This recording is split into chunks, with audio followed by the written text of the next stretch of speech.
பவுனதி சந்தில நின்றுனாங்க நிக்கம். ஒரு அம்மா மறிக்க அந்த அம்மா கிட்ட போய் நின்று ஒரு ஓட்டக்காரல் வந்தாரு. அந்த ஓட்ட கும்பல இருந்தாவும் எவ்வளத்துக்கு போப்பிடலன்றது நாங்க சொன்னோம். டவுனுக்கு சொன்னோம். சரி ஏறுங்க வந்தாரு. எவ்வளவு எடுப்பீங்கன்னு சொல்லிட்டு எங்கள்கிட்ட காசு இல்லைன்னு சொல்லி 100 ரூபாயாமன்னு சொன்னாரு. சரி அந்த ஒன்னா ஃப்ரெண்ட் ஏறணும். ஏறுத்து போயிட்டு அந்த அம்மா ஹாஸ்பிட்டல்ல இறங்கிட்டாவும். இறங்கணும்னு எங்களை எவ்வளத்துக்கு போப்பிடலன்னு கேட்டாரு. சத்தார் ரோட்டடியில விடுங்கன்னு. சரி அந்த ஒரு சத்தார் ரோட்ல விட்டு போட்டு அவ சொன்னா அந்த பொம்பளை நான் சாரி எடுக்க போறேன்டாவும். சாரி எடுத்துட்டு வந்து நீங்க வாங்கல ஆண்டாவும். சரி என்று நான் கடைக்கு போய் 24,000 ரூபாய் காசு இட்டு கட்டி போட்டு மோதிரம் அமௌண்ட் அடை எடுத்துட்டு திரும்பி வந்து அவரு அந்த ஓட்டக்காராளு கோல் பண்ண கோல் பண்ணி சொன்னாவோ அவரு சொன்னாரு மணிக்கூட்டு கோபுரடி அந்த புள்ளைய கூட்டிட்டு வாங்கண்டு.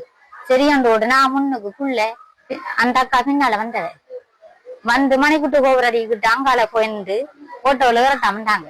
அதுல 2 பேரும் ஏறுத்து அப்படி எந்த ரோட்டால கொண்டு போய் மார்க்கெட் ரோட்டு அதால அந்த ஆம்பளைல போஸ் உடுப்பு கடை அந்த ரோட்டால மடங்கி அவர்த்த ஓட்டோவை போட்டாரு.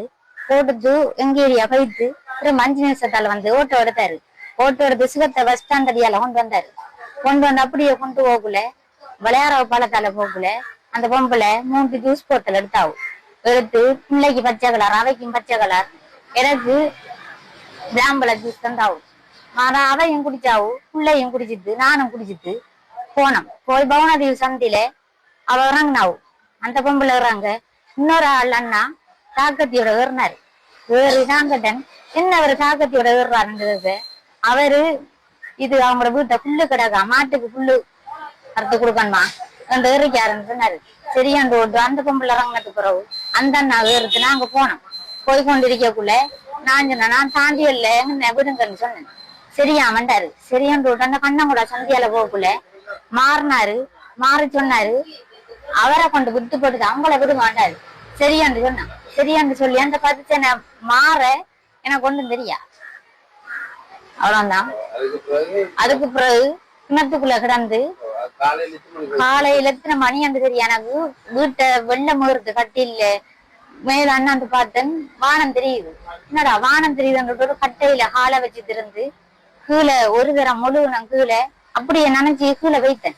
திரும்ப அடுத்த எழும்பி திரும்ப அடுத்த இடம் கீழே கொண்டேன். திரும்ப நினைக்கிறேன் ஃபுல்லா மூடி படுத்து 3,000 மூடி எழும்பி பிடிச்சிட்டு இருந்து அம்மா அம்மாண்டு மூடி சத்தம் போட்டான்.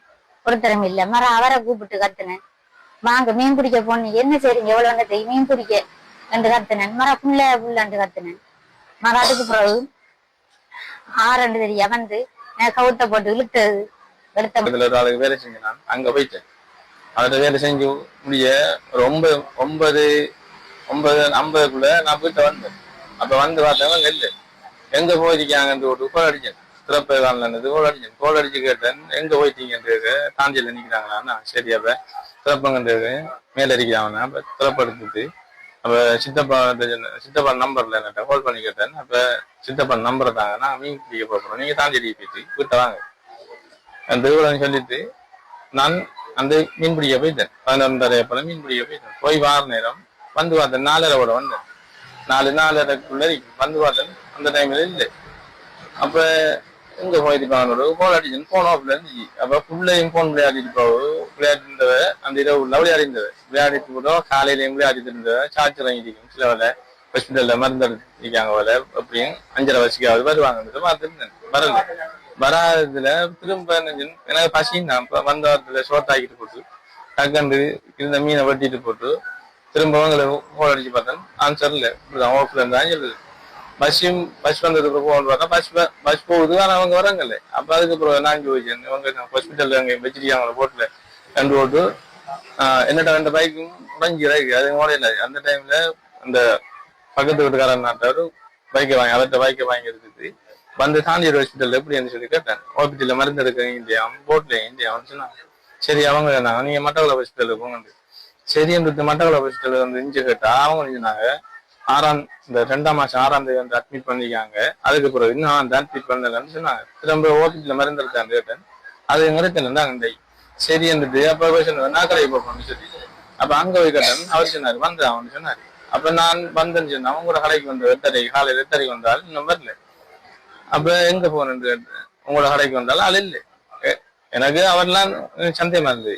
உங்களோட கடைக்கு வந்தாலும் வீட்டை திரும்ப வரல சொல்ல கூட. அப்ப நான் தான் அந்த பஸ் ஸ்டாண்ட பார்த்தேன். பஸ் ஸ்டாண்டுக்குள்ள தேடிக்கிரி பார்த்து பஸ் ஸ்டாண்டுக்கு விசாரிச்சு போய் திரும்ப அவர்கிட்ட கடைக்கு போனேன். போயிட்டு சொன்னேன் இப்படித்தான். அப்ப பக்கத்துல இருந்த அக்கா என்னாவும் இங்க மண்டபம் போலீஸ்ல அறிவிக்கட்டான்னு சொல்லி அவரை கால் பண்ணி எடுத்துட்டாரு. அப்ப நான் அவரோட கதைச்சேன். அவரு சொன்னாரு. அப்ப அவரு சொன்னாரு ஆக்சிடென்ட் பட்டிருந்தாலும் மயக்கத்தில் அடிப்பாங்க, அது தெரியாம இருக்காங்க. திரும்ப அவர் சொன்னாரு நீங்க எதுக்கும் போய் மௌலாய் போலீஸ்ல என்கொயரி போடுங்க, நாங்க நியூஸ் தருவோம், அவங்க எங்களுக்கு நியூஸ் தருவாங்க, நாங்க பார்ப்போம் சொல்லி. அப்ப சரி இருந்தது. நான் அந்த 9-10 மணி இருக்கும் போக்குவரத்து போலீஸுக்கு போகல. போயிட்டு அங்க ஒன்று கம்ப்ளைண்ட் கொடுத்தேன். கம்ப்ளைண்ட் கொடுத்துட்டு அவங்க சொன்னாங்க நாங்க எங்களுக்கு தெரிஞ்சா நான் உங்களுக்கு கோல் அடிப்போம், உங்களுக்கு தனியா எங்களுக்கு கோல் அடிக்கணும்.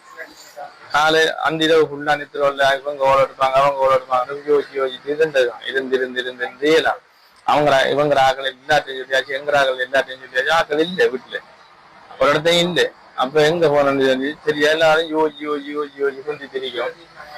ஒரு அப்படி இருக்க குடிஞ்ச காலையில விமானத்தை கழித்து பைக்கிங் இல்லை. பைக் இல்லாத நான் என்ன செய்யறேன் தெரியாது. யோசிச்சு விட்டு எங்க தேடுற இரவு ஃபுல்லா போய் ஹாஸ்பிட்டல் ஃபுல்லா தெரியாச்சு. இங்க எங்க தேடுறேன் என்று சொல்லிட்டு தேடி தெரிஞ்சேன், கிடைக்கல. அப்ப பக்கத்துல எங்களோட சித்தப்பாவன் சித்தியும் வந்தாங்க. வந்து அவர்கிட்ட வந்து யாரும் பேண்டி போட்டு கொண்டு வந்தாங்க குடிச்சிட்டு. அப்ப அவங்களோட பைக்கை எங்களோட அத்தான மரம் அத்தானை கூட்டிட்டு வருவோம் மட்டக்களை போனது அப்படி எனக்கு போன் ஒன்று வந்து எங்களை சித்தி புள்ள ஒன்று குறைக்கிறாராம் வரது நீ செய்ய சொல்லி. அப்ப இப்படி ஒரு கோல் ஒன்று வர நான் எடுத்து ஓட்டிட்டு வந்தேன். அவங்க சித்தப்பா பைக்ல வந்தேன், ஏற்றிட்டு வந்து அங்க போய் பார்த்தேன் இந்த புள்ள. அதுக்கு பிள்ளைய தோடி ஏஞ்சி விட்டு அவங்க குளிப்பாட்டி கொண்டு மௌலாய் போலீஸுக்கு கொண்டு வந்தவங்க. அப்ப கொண்டு போயிட்டு இஞ்சி நாங்க வேத்தை எடுத்து தெரிஞ்சு விட்டு இல்ல திரும்ப எனக்கு கோல் வந்து என்ன விரட்டாமன்னு சொல்லி நான் அப்புறம் போனேன். போற நேரம் நாவக்காடு ஹாஸ்பிட்டல்ல பிள்ளைய கொண்டு வச்சிருந்தாங்க. வச்சிருக்கக்குள்ள பிள்ளைக்கு அந்த புள்ள வந்து சுயநினைவில் இல்லை, அந்த அளவு இருந்தது புள்ள. நான் சும்மா கத்துனாலே புள்ள கத்தும். நான் கத்தாக்குள்ள புள்ள அந்த புள்ள சிரிக்குது என்ன பார்த்து. அதுல எனக்கு இன்னும் இதா இருந்துச்சு, ஏதோ ஒண்ணு நடந்துட்டு பிள்ளை இருந்து தேடி தெரிஞ்சு விட்டு. அதுக்கு பிறகு அங்க இருந்து நாவக்காடு ஹாஸ்பிட்டல் இருந்து இங்க கொண்டு வந்தாங்க மட்டக்குள்ள கொண்டு வந்து திரிக்கக்குள்ள. அதுக்கப்புறம் வந்த மிஷின் ஆகும் 3 குணத்தோட ஒரு ஆள் உயிரோட இருக்கிறான். அது உங்களோட ஆள் தானா இப்ப கொண்டு வருவாங்க ரீடிங் சொல்லி கத்தி திரிக்கக்குள்ள. நான் அவங்க அம்மாட்ட வந்து பிள்ளைய கொடுத்துட்டு நான் பைக் கொண்டு எடுத்துட்டு போற நேரம் மலர்ஜி ஹாஸ்பிட்டலுக்கு கொண்டு போயிட்டாங்களா அப்படின்னு சொன்னாங்க. சரி அப்படியே இங்க இருந்து அங்க பொட்டியாவளையால போய் அப்படியே மணப்பட்டியால போய் பொடிச்சலையை போய் மலர்ஜி போன நேரம் இவர் இந்த கோலம் அவ்வளவு அகோரமா இருந்துச்சு.